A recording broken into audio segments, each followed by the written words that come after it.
Hooray, welcome back to Good Old Days. I'm your pal David. Today, I'm going to be doing another lightsaber video. So this is a comparison video between the still unknown Darth Vader lightsaber and the Bladebuilders non-electronic lightsaber.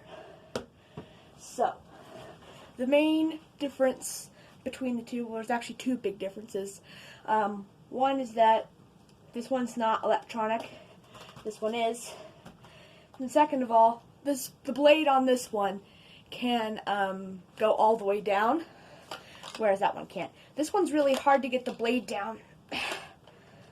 Come on. I'm literally shoving it into the ground right now. Come on. There we go. So yeah, so let's take a look at the hilts, see what's different about them. Let's start from the bottom. So since the Bladebuilders is, well, Bladebuilders, there's these little holes on the side to help it connect to other things, and the bottom is hollow, whereas none of that is present on the unknown version. Nothing too big until we get to the sleeve here.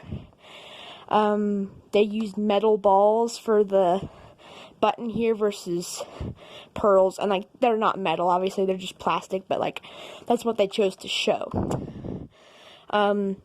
This actually I think may have used to been metallic, but it's not anymore, and this is obviously metallic. There's a screw there because it's electronic. Oh, the bolt on the side is different, and the paint job is different there.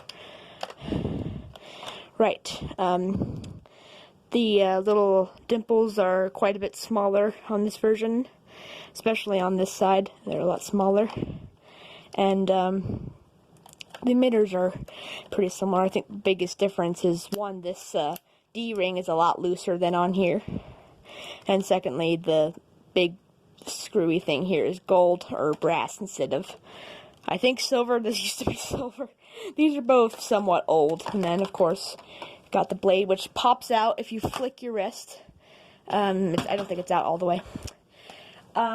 Even when the Bladebuilders is extended, you can see it is quite a bit shorter than the unknown version. However, if I hold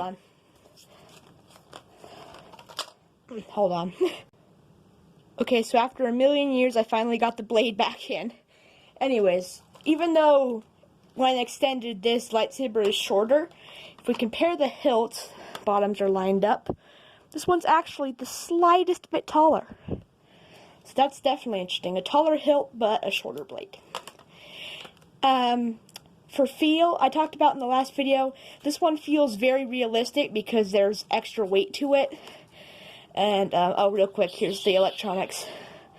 Just like the last video, this doesn't show up as good. It's more of a deep red versus a light orange, so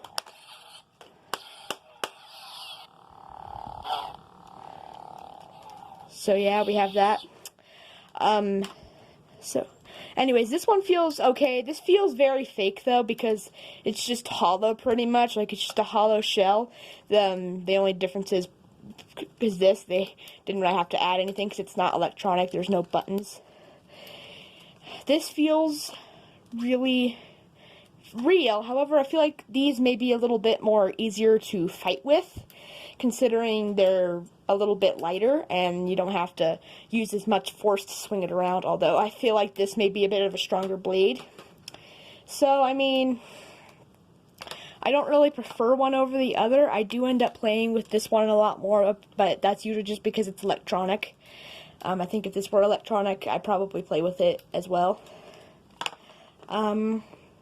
Yeah, there are a bunch of small differences, but overall, they're still good Darth Vader lightsabers.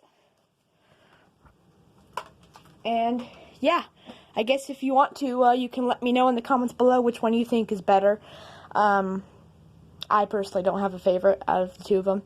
So, yeah, if you like the videos, let me know in the comments, and, yeah, I guess that's pretty much it. See you guys later. Peace.